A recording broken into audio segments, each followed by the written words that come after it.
Hari ini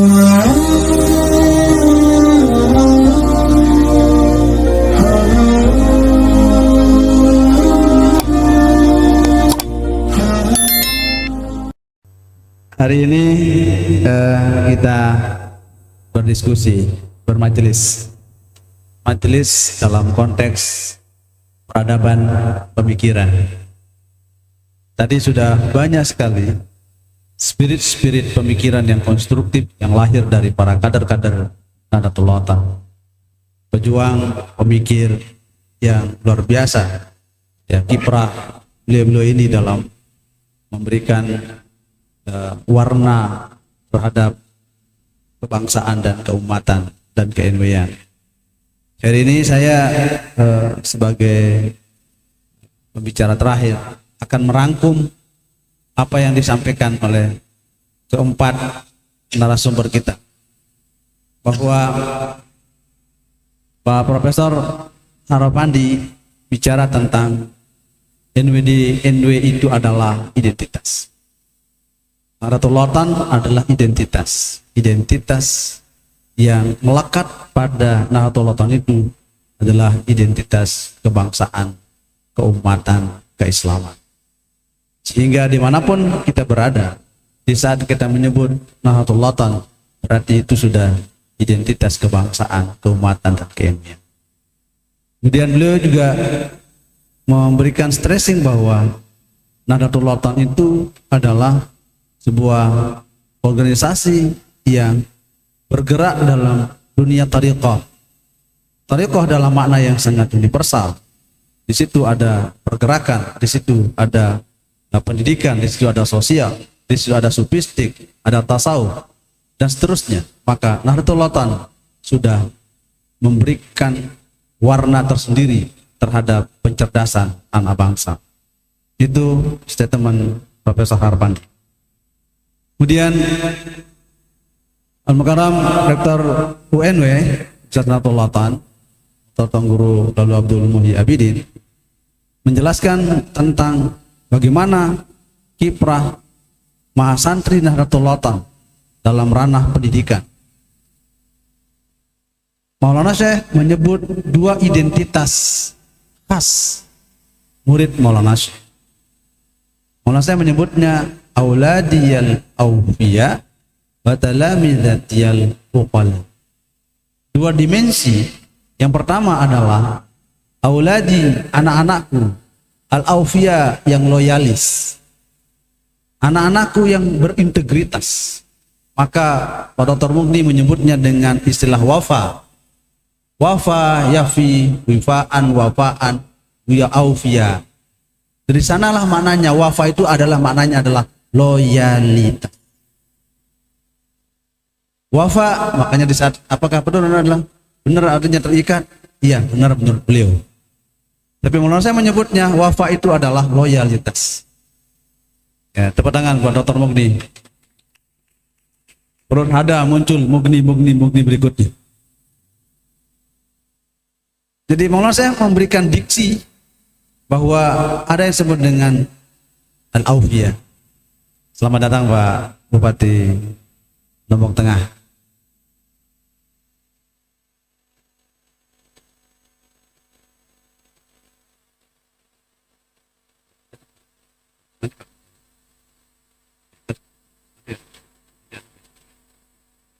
Kita skor sebentar.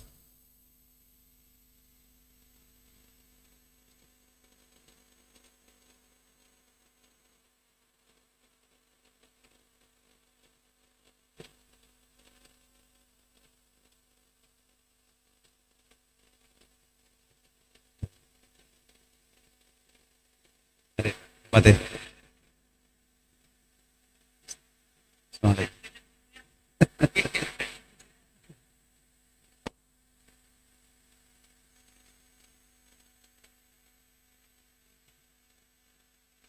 Gini. Apa saya lanjutkan atau Pak Bupati dulu? Izin Pak Bupati. Selamat datang Pak Bupati Lombok Tengah. Ya, beliau yang punya Mandalika ini. Jadi Pak Bupati, Mandalika itu dulu yang pertama datang itu orang Arab. Begitu lihat apa pantai ada orang mandi, Manzalika. Manzalika, siapa itu? Karena orang lidah orang Sasak, dia bilang, akhirnya dirubah Mandalika. Orang Arab dulu itu.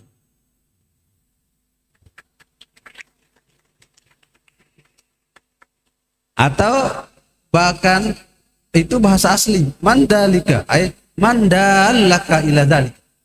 Nah, mandalla ala khairin ya. Cuma karena tidak penting bahasa nahunya apakah bilang mandaluka atau mandalika, karena belum belajar ilmu nahu, hanya dibilang mandalika. Dal itu kan isim fa'il. Itu habis ya. Jadi mandalika. Jadi posoro mandalika. Ya, jadi beliau pengusaha mandalika. Terima kasih Pak Bupati atensi beliau terhadap kita sekalian.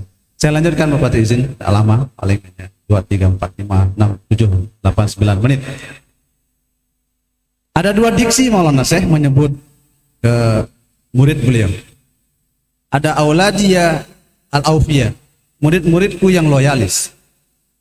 Anak-anakku yang loyalis. Auladi itu dalam makna bahasa Arab adalah yusikumullahu fi auladikum. Aulad itu bukan saja semata anak biologis. Kecuali kalau mengatakan yusikumullahu fi banatikum, baru anak biologis. Atau fi bintikum wa ibnikum.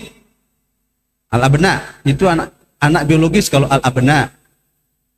Tapi kalau menyebut aulad itu maknanya anak universal. Bisa anak biologis, bisa anak sosiologis, ideologis.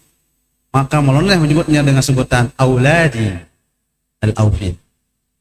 Murid anak-anakku yang memiliki loyalitas tinggi. Maka menyebutnya dengan perspektif al-aufiyah. Yang kedua, wa talamizati dan murid-muridku.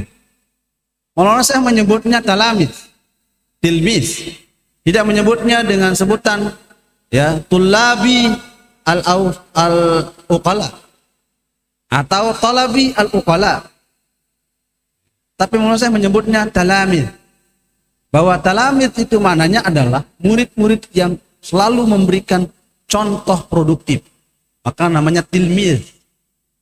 Murid yang bisa beradaptasi dengan konsep pendidikan dan pengajaran, maka disebut tilmiz. Kenapa? Karena dia harus terlatih untuk menjadi orang yang baik. Maka disebut tilmiz. Tatalammas. Ana atalammas. Saya membiasakan diri untuk menjadi orang baik. Maka disebut dengan talamiz. Maulana saya menggunakan istilah wa talamizati al-uqala. Al-uqala maknanya adalah al-aqil. Kenapa Maulana saya tidak menggunakan wa talamizati al-muhara yang mahir, atau tidak menggunakan wa talamizati al-azkiyah, tapi Maulana saya menggunakan kata wa talamizati al-uqala. Kenapa? Orang yang akil itu adalah ilmunya tidak akan pernah membuat dia durhaka kepada Allah. Itu maknanya akil. Karena diikat kuat dengan prinsip-prinsip keberkahan, maka itu namanya al-aqil. Kalau mahir, maharayam huru, bisa jadi kepidarannya itu membuat kerusakan di atas kabut. Atau azkiya, zaki, bisa juga dia membuat orang itu menjadi orang yang tidak taat kepada Allah.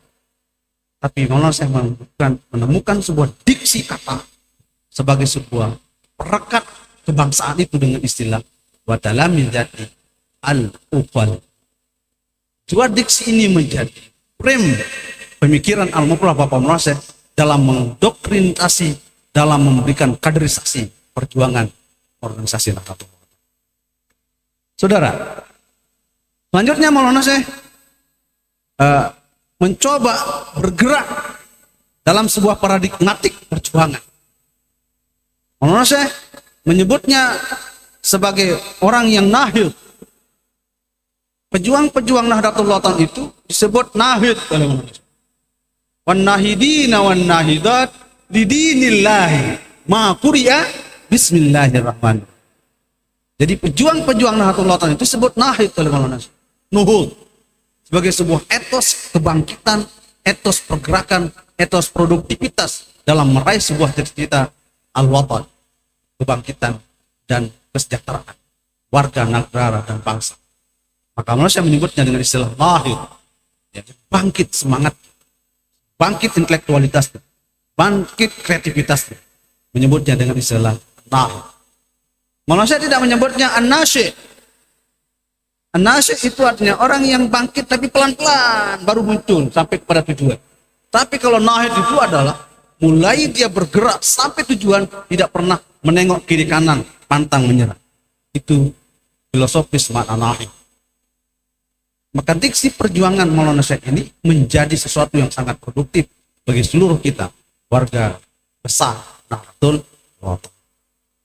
Yang berikutnya, peradaban pemikiran yang lahir dari konstruk pemikiran Al-Ma'ruf Bapak Maulana Syekh adalah sebuah konstruk pemikiran yang menyebabkan pada aspek pemikiran al-wataniyah, pemikiran kebangsaan.